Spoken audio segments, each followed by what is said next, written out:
Bonjour les amis de Radio Camino sur ce beau chemin en Ardennes. J'avais envie de partager avec vous une réflexion sur l'importance de découper son chemin en 5 étapes symboliques, 5 étapes qui vont permettre aux pèlerins de vivre une réelle transformation intérieure. Les étapes en question, ça n'a rien à voir avec les étapes d'un topo-guide, vous l'avez compris. Il s'agit d'abord du premier pas symbolique sur le chemin, ensuite du cheminement proprement dit, puis de l'arrivée au sanctuaire, au lieu que l'on a choisi comme but. Ensuite, il y a encore 2 étapes importantes, c'est le chemin vers le Finistère et enfin le chemin du retour. Alors, vous allez me dire, oui mais elle est bien marrante, celle-là, elle a des vacances éternelles. Moi, j'ai pas le temps, j'ai déjà pas beaucoup de temps pour aller à Compostelle, alors son Finistère et son retour, qu'est-ce que c'est que cette histoire? Je n'ai pas dit que vous deviez appliquer ce que j'ai dit à la lettre, il s'agit d'étapes symboliques. Et que vous fassiez un chemin d'une semaine, comme c'est le cas pour moi pour le moment, ou de plusieurs mois, eh bien, réfléchissez simplement à la façon dont vous allez découper votre temps pour vous octroyer un moment pour chacune de ces étapes. Et puis je n'ai pas dit non plus que ça s'appliquait que à Compostelle, bien au contraire, quel que soit le lieu que vous avez choisi comme but de votre pèlerinage, eh bien vous allez pouvoir également appliquer les petites recettes que je vais vous donner. La première étape, c'est le premier pas symbolique. Alors le premier pas, c'est vraiment de faire un geste, quelque chose qui va concrétiser le fait que vous vous mettez en chemin. Ça peut être de vous inscrire à une association jacquaire, de commander vos bottines, de venir à un pot du pèlerin, de commencer un blog, peu importe. Ce qui est important, c'est de faire ce premier pas et de vous engager avec vous-même pour aller jusqu'au bout de votre démarche. La période qui va suivre ce premier pas jusqu'au vrai départ, elle va être assez inconfortable. C'est souvent une période où on a beaucoup de peur et puis alors on va s'informer à gauche à droite et peut-être on a encore plus de peur après avoir regardé toutes ces vidéos. On va avoir nos proches qui vont projeter leur peur sur nous et ce qui est important, eh bien, c'est d'accueillir ces peurs. Surtout ne les refoulez pas, ne les rejetez pas parce qu'elles pourraient bien rejaillir autrement. Je connais des pèlerins qui se sont cassés la figure la veille de partir parce qu'ils avaient peut-être un peu trop négligé ces peurs. Donc n'ayez pas peur, c'est normal, toutes ces peurs vont s'envahir, vont s'envoler le jour où vous partirez. La deuxième étape symbolique, c'est celle qui est la plus connue, c'est le cheminement. Alors le cheminement, il commence si possible sur le pas de votre porte et il va aller jusqu'au sanctuaire. Ce qui est important, c'est de choisir un but qui a une vraie valeur symbolique pour vous. Un sanctuaire mythique, ça peut aider parce qu'il y a un vrai pouvoir d'attraction. Je pense à Vézelay, au Puy-en-Velay, au Mont-Saint-Michel, au Mont-Saint-Odile. N'hésitez pas à choisir un lieu important pour vous qui va vous guider et vous attirer tout au long de votre chemin.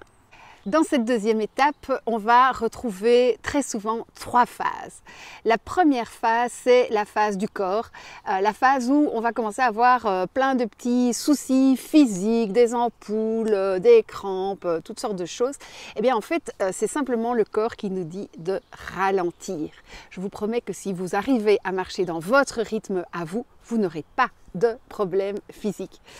C'est également un moment où on doit ralentir le petit hamster qui tourne dans la tête, essayer d'arrêter ces pensées permanentes qui viennent nous empêcher de profiter du chemin.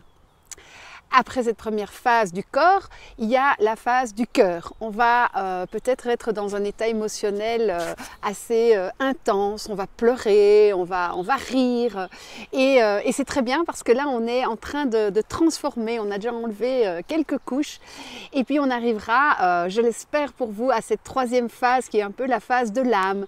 C'est le moment où en fait on est vraiment réceptif et où on va recevoir peut-être des réponses aux questions qu'on se posait en partant, peut-être des messages, peut-être vraiment une révélation. La troisième étape symbolique, c'est l'arrivée au sanctuaire, l'arrivée à votre but. Et là, il y a vraiment tout un petit rituel à effectuer que faisaient les anciens pèlerins. C'est d'abord d'attendre, avant de rentrer dans le sanctuaire, d'aller vous laver, vous purifier. D'ailleurs, avant Compostelle, il y a l'Avacoya, qui est un ruisseau où les pèlerins se lavaient.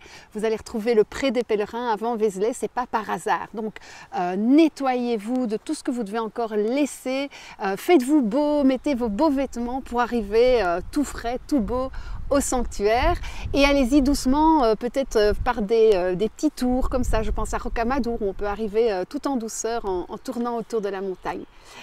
Une fois que vous êtes arrivé au sanctuaire, surtout prenez du temps. Et je pense que le plus important à ce moment-là, c'est vraiment de rendre grâce d'être arrivé, rendre grâce à votre guide spirituel et également à toutes les personnes qui vous ont accompagné sur le chemin. C'est le temps des cartes postales également.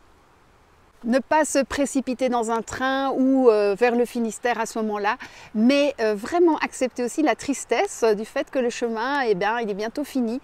Et donc commencer quelque part le deuil du chemin quand on arrive au sanctuaire, c'est très important. La quatrième étape symbolique, c'est la marche vers le Finistère. Alors le Finistère après Compostelle, bien sûr, mais vous pourriez aussi vous mettre un Finistère après Vézelay, par exemple, jusque Bourges, après le Puy-en-Velay en marchant jusque Conques, par exemple. Donc le Finistère, c'est un moment où vous allez réellement accepter que le chemin est fini. Au Finistère, on ne va pas plus loin. Et donc c'est un moment parfois difficile. Moi, j'ai vraiment souffert sur le chemin du Finistère parce qu'il fallait accepter et faire le deuil de ce beau chemin. Une fois que vous êtes arrivé au Finistère, eh bien, il reste encore une étape très importante, vraiment, et qui est négligée par la plupart des pèlerins, c'est de faire un chemin dans le sens du retour. Alors, si vous ne savez pas marcher complètement jusque chez vous, il n'y a pas de problème, mais octroyez-vous encore un temps pour marcher dans l'autre sens, un temps où vous allez pouvoir intégrer toutes les leçons du chemin, tous les messages et concrètement décider ce que vous allez faire du chemin dans votre vie une fois que vous serez rentré à la maison. Vous l'avez compris, le chemin, ça ne se limite pas à enfiler ses chaussures et à aller vers un lieu.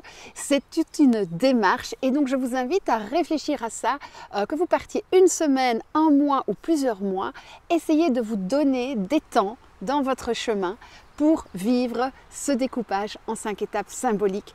Vous verrez que vous en retirerez énormément de bénéfices et le chemin fera vraiment un travail de transformation profonde dans votre vie. En tout cas, c'est ce que je vous souhaite et je vous dis à bientôt pour d'autres vidéos. Ciao!